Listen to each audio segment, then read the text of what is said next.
দর্শক, আপনাদেরকে আজকে দেখাবার চেষ্টা করব মফস্বলের রাতের ছোট ছোট বাজারগুলো চিত্র। রাতের বেলায় এই বাজারগুলোর চিত্র কেমন থাকে এবং এখানে কি ধরনের আড্ডা চলে রাতের বেলায়।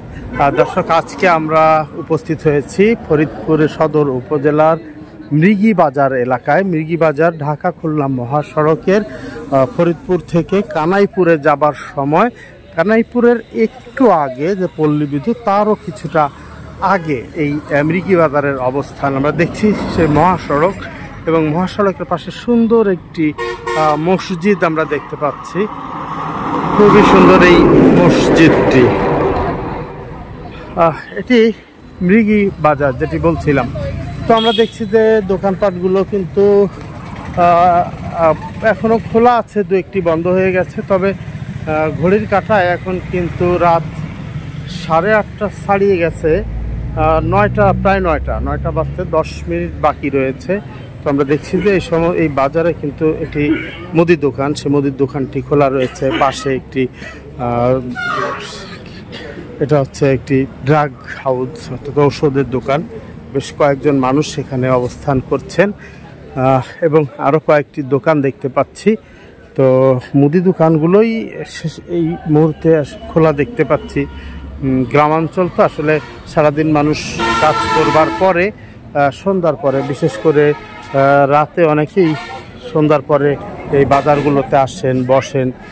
তো বিশেষ করে আড্ডা জমে হচ্ছে চায়ের দোকানগুলোতে। যদিও আজকে সেই আড্ডা অনেকটা ভাটা পড়েছে, তবে একটি চায়ের দোকান আমরা দেখতে পাচ্ছি। সেই চায়ের দোকানে কিন্তু বেশ কয়েকজন মানুষ রয়েছেন যারা এখানে কিন্তু সন্ধ্যার সময় সেই চায়ের দোকানগুলোতে মানুষ মিলিত হন এবং বিভিন্ন ধরনের আলোচনা, সারাদিনের কাজকর্ম এবং রাজনৈতিক বিষয় নিয়েও কিন্তু এই চায়ের দোকানগুলোতে আলোচনায় থাকে।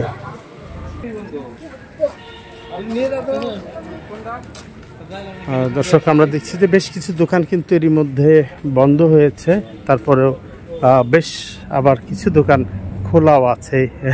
আর এই বন্ধ আর খোলা সব মিলিয়ে যেন আলো আধারের একটা খেলা। বেশ ভালোই, চমৎকার, ভালো লাগছে।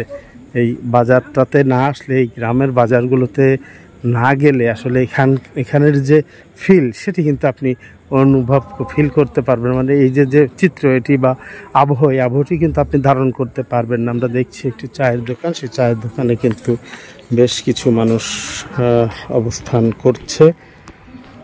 যেটি বলছিলাম যে গ্রামের বিশেষ করে রাতের চায়ের দোকানগুলো বেশ আড্ডা জমে, বিভিন্ন ধরনের এখানে আলোচনা হয়, রাজনৈতিক আলোচনা হয়, বিভিন্ন বিষয়, গ্রামের নানা বিষয় নিয়ে আলোচনা হয়।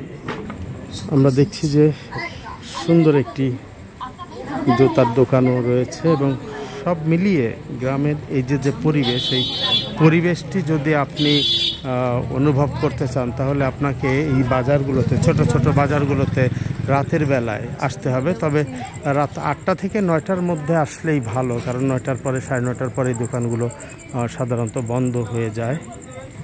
দর্শক, আমরা প্রতিনিয়ত এই ধরনের ভিডিও তৈরি করে থাকি ফরিদপুরকে নতুন রূপে দেখাবার জন্য। অর্থাৎ ফরিদপুরকে আপনি জানেন বা চেনেন, কিন্তু প্রতিনিয়ত প্রকৃতি যে পরিবর্তনশীল বা বদলায়, সেই বদলে যাওয়ার রূপের সাথে পরিচয় করে দেবার লক্ষ্যেই কিন্তু আমাদের এই অভিযাত্রা। দর্শক, আপনারা অনেকেই আমাদের সাথে আছেন, যারা সাথে নেই অর্থাৎ প্রথম দেখছেন, বলবো পেজটিতে একটি লাইক দিয়ে দিন আর চ্যানেলটি সাবস্ক্রাইব করে নিন, সাথে থাকুন। ভালো থাকবেন, সুস্থ থাকবেন। দেখা হবে নতুন কোনো ভিডিও নিয়ে। ততক্ষণ বিদায় নিচ্ছি আমি, MI টিটো।